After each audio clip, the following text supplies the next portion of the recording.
The court once called him Charles the Beloved. But by the end, they whispered another name. Not behind closed doors, not in drunken jokes, but in terrified glances when the king walked barefoot through the halls at night, mumbling to ghosts no one else could see. This wasn't a fable, it was France, 15th century. And their ruler believed he was made of glass. He didn't mean fragile like a metaphor, he meant glass. Clear, brittle, shatterable. One wrong touch, and he was convinced his limbs would splinter. He refused to be moved, touched, or even approached without elaborate precautions. He wore iron rods sewn into his clothes to reinforce his body. He begged his courtiers not to touch him. Imagine being a noble at court, watching your monarch scream at the sight of his own reflection. But this didn't happen in isolation. France was already cracking under pressure. Famine, war with England, internal revolt, all while their king believed he might explode from a hug. What broke Charles?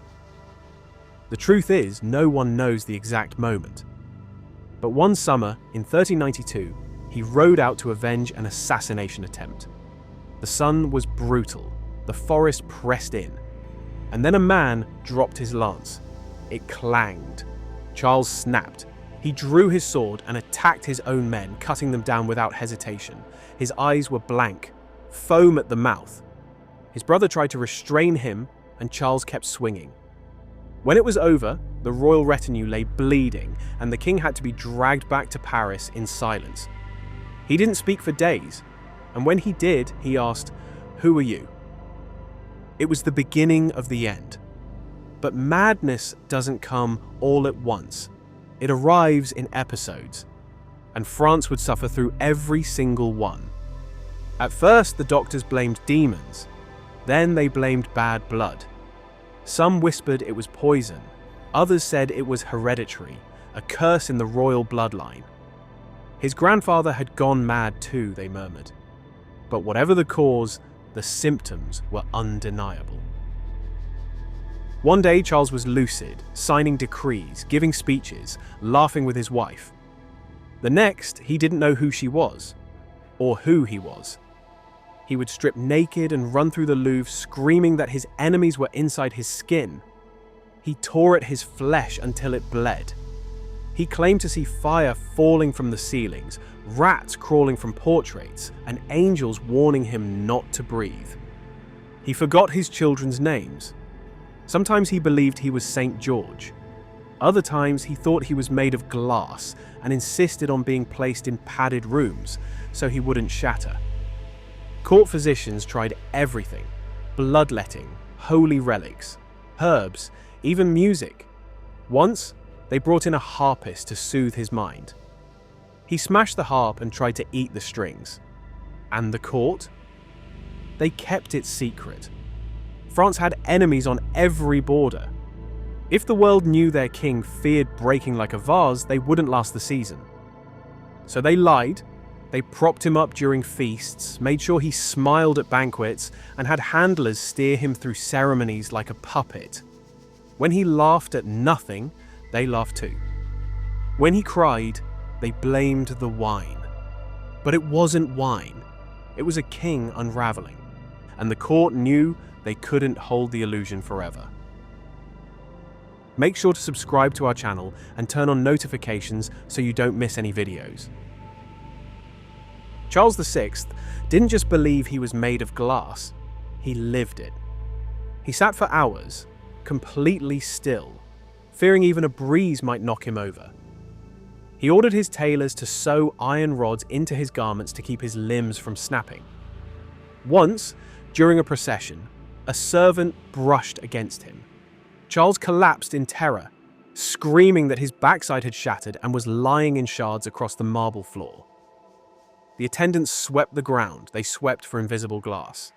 This wasn't eccentricity. This was trauma manifesting in delusion. France had a monarch who wore a crown of gold but ruled in fear of his own body. As the king's mind slipped further, others began ruling in his name. His uncles, his brother Louis of Orléans, and his queen Isabeau of Bavaria, formed a tense and shifting triangle of power. Each claimed to protect the realm, but every move was political. Louis, the king's younger brother, was handsome, clever, and charming, perhaps too charming. Rumours spread of his closeness with Queen Isabeau. The Dukes of Burgundy, Charles's uncles, called him dangerous. The court turned into a chessboard, and Charles, their king, was the most fragile piece. In the middle of it all, Charles's episodes deepened. Some days he refused food. Other days, he thought he was dead, or a saint, or someone who hadn't been born yet. He'd sit in dark rooms muttering prayers to saints that didn't exist. He recoiled from mirrors, convinced they were portals to another world. The throne wasn't empty. It was worse. It was occupied by a man who believed a handshake could kill him. The court needed a distraction. France was bleeding. Starvation in the countryside, rebellion in the streets, England tightening its grip. Rumours of the king's madness swirled like smoke, so they threw a party, a spectacle. They called it the Bal des Ardents, the Ball of the Burning Men. It was meant to celebrate a noble wedding, a bit of royal theatre to lift spirits. Charles himself agreed to take part in a masked dance. He and 5 companions dressed as wild men, covered in pitch, flax, and feathers to resemble forest beasts.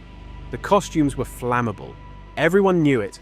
No torches, they warned, no open flames, and then someone walked in with a torch. Some said it was the king's brother, drunk and careless. Others whispered it was intentional. But what happened next was not a metaphor. It was fire. One spark hit the pitch. The dancers ignited instantly.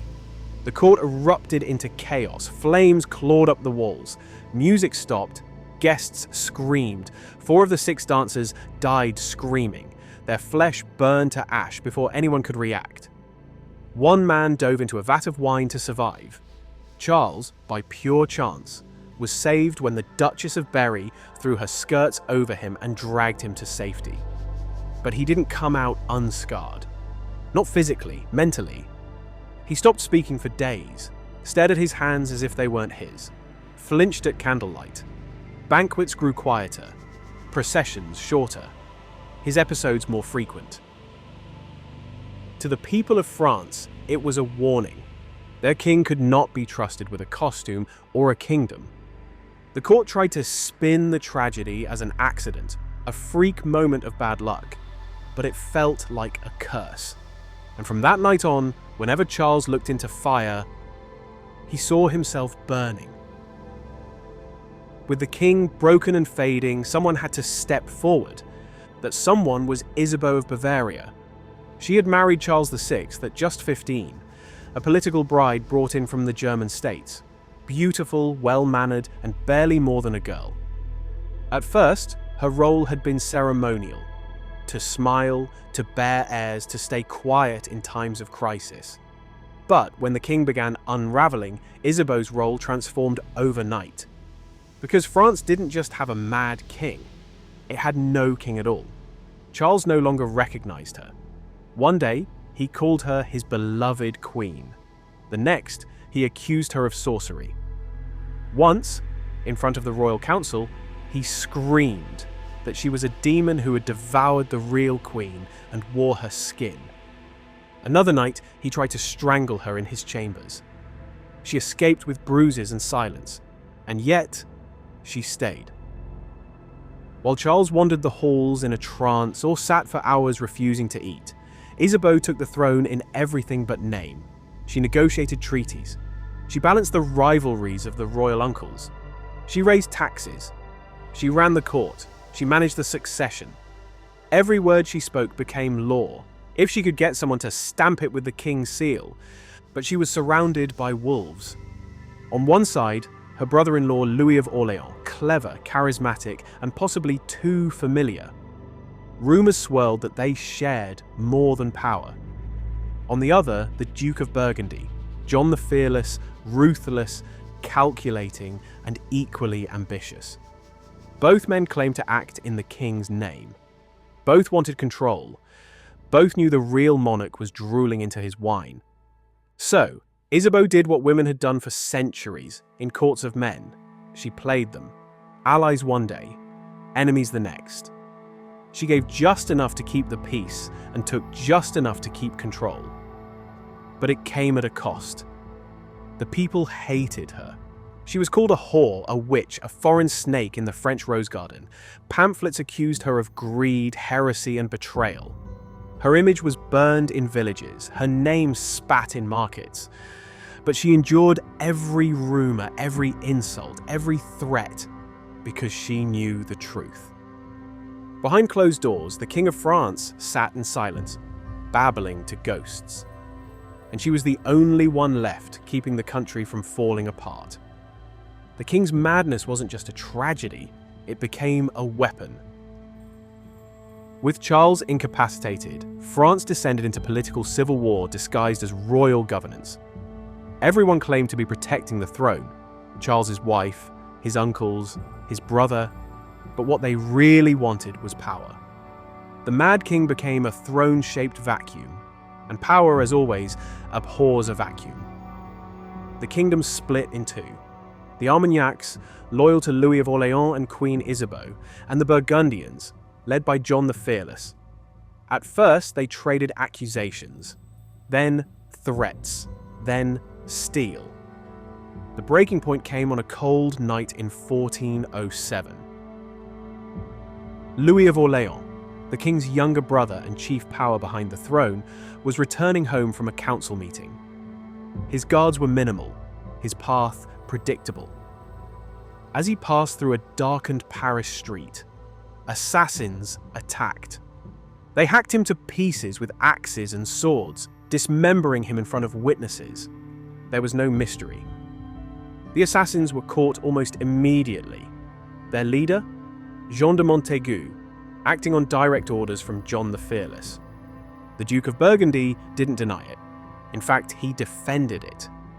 He argued that Louis had corrupted the court, seduced the Queen, stolen royal funds, and plotted against the peace of France. He claimed the murder wasn't just legal, it was just. And to the shock of many, the people believed him. Pamphlets circulated declaring the Duke a hero. The streets of Paris ran red and the crowds cheered. But behind palace doors, the air turned icy. The Queen grieved. The Armagnacs howled for revenge. The king? He sat silently, dressed in black, staring at the corner of the room. They told him his brother was dead. He blinked, then asked, "Which brother?" This was the new normal, a king who didn't react to murder, a court ruled by vendettas, a nation divided by blood and blind ambition. And the war didn't stay behind velvet curtains for long. Armagnac and Burgundian militias marched in the streets. Factions kidnapped rivals in daylight. Bodies appeared in the Seine. Entire neighborhoods burned. Foreign enemies, especially the English, watched with interest and made their plans. France wasn't being ruled, it was being bled dry. And the man who should have stopped it all was busy conversing with saints only he could hear. By now, Charles VI was no longer king in any real sense. He was an ornament. He appeared in public only when absolutely necessary. Coronations, festivals, diplomatic ceremonies, funerals. And even then, it was a gamble. The handlers never knew which version of Charles would appear. The silent ghost, the paranoid prophet, or the glass-bodied monarch who flinched at touch. During one grand procession through Paris, Charles mistook his own son for a servant. He offered the Dauphin a place in the stables. Another time, he ordered all the bells of Notre Dame removed because their ringing, he claimed, was cracking his skin. He sobbed uncontrollably at weddings and burst out laughing at funerals. To many in the crowd, it looked like cruelty. But it wasn't. It was madness on parade, and the people didn't know what to do with it. They had once loved their beloved king. He was crowned young, handsome, full of promise, but the promise had shattered. Now, he rode through the streets waving absently at crowds who didn't cheer anymore. They watched, quietly, uneasily. wondering whether the man in the golden robe was still human beneath the robes. Sometimes he wouldn't speak for days. Other times he wouldn't stop. He'd talk about angels in the eaves, dragons in the kitchens, a sword buried in the sky that only he could see. He believed he had two hearts, one French, one divine. He told a visiting ambassador that he had been chosen by Saint Denis to never sleep again. The courtiers coached him endlessly before appearances.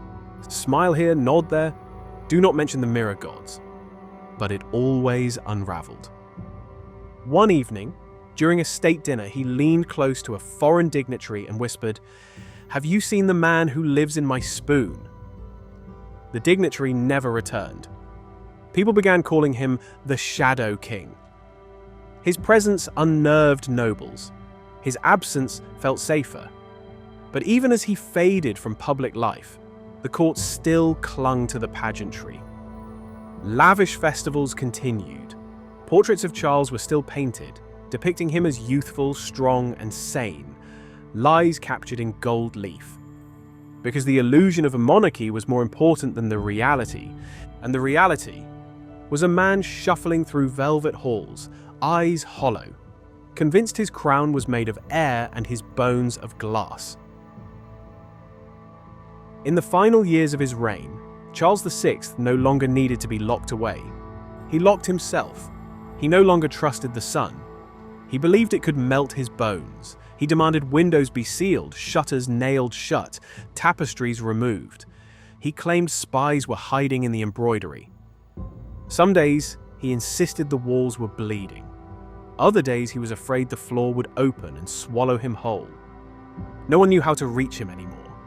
He stopped eating with others. Meals were delivered and left outside his door. Some days, the food remained untouched.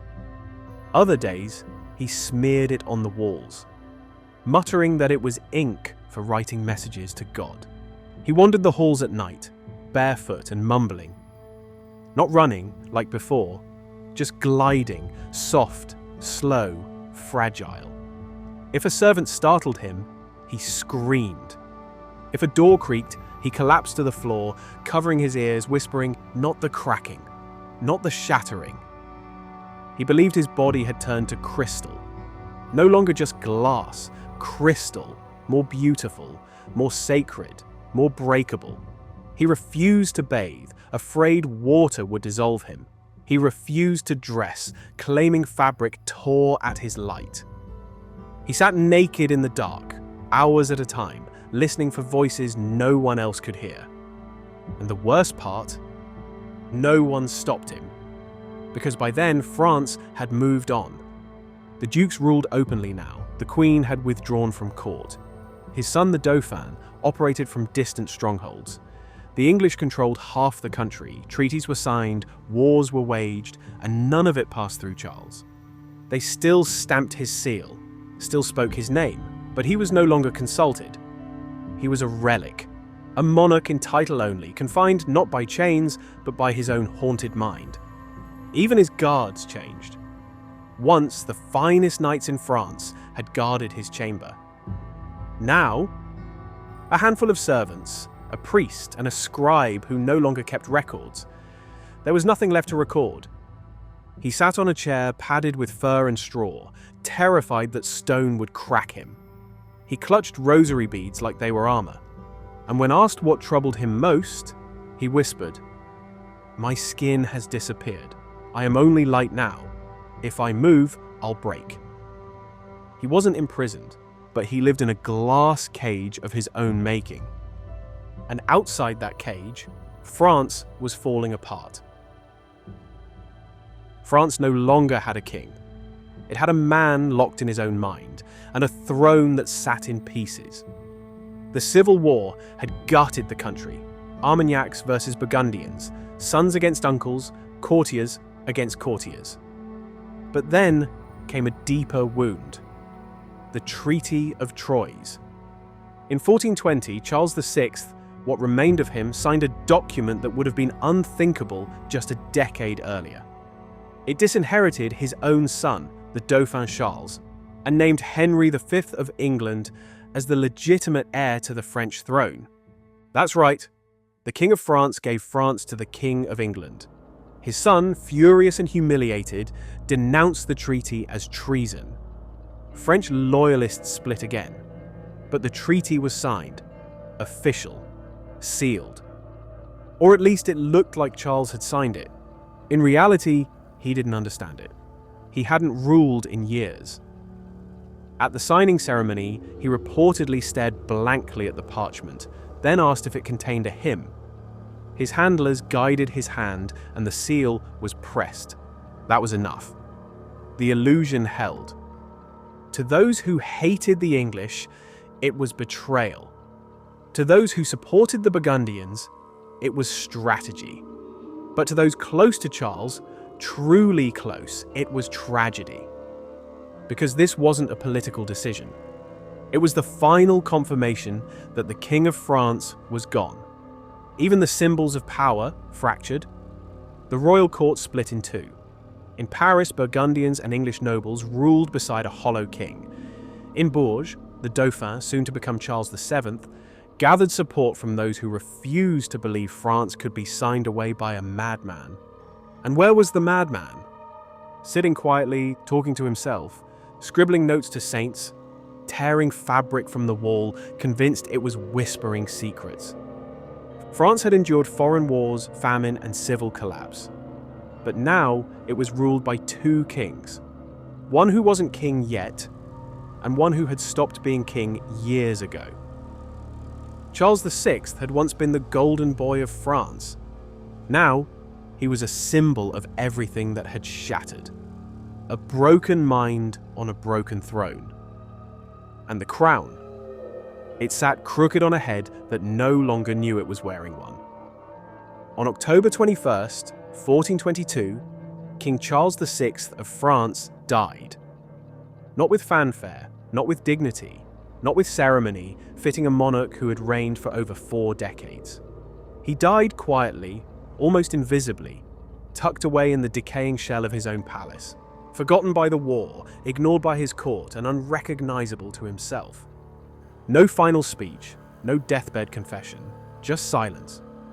By the time he passed, France had already moved on. The Treaty of Troyes had transferred the crown to the infant Henry VI of England. The Dauphin Charles, still defiant, still unrecognized, held his own rogue court in the south. 2 kings claimed the same throne. The kingdom was fractured, faith in monarchy all but extinguished. But when Charles VI died, no one truly mourned the man. Because the man had died long ago. For over 30 years, he had wandered in and out of lucidity, often gone for months at a time. He didn't know who ruled in his name, didn't know when his children married, or when his brother was murdered, or when his country had collapsed into civil war. He couldn't remember treaties he had signed, or the faces of those who forged them. He couldn't remember who he was. After his death, the funeral was small. The French capital barely paused. The wars continued. The succession crisis deepened. Even the official mourning period was subdued, as if the realm was relieved, not grieving. As if they had all been holding their breath for a man who had already broken. In the years that followed, Charles VI was remembered by many names. Charles the Beloved, Charles the Mad, the Glass King. Chroniclers described him with pity, others with horror. Some blamed him for the fall of France. Others saw him as a tragic victim of something no one in his age could understand. Modern historians have speculated: schizophrenia, bipolar disorder, genetic psychosis. None of it mattered then. All they saw was a king terrified of his own body. A monarch who refused to move in case he shattered. He ruled a kingdom, but not his mind. He wore a crown, but lived in fear of touch. He sat on a throne, but believed he was made of glass. And in the end, he did what glass does. He shattered.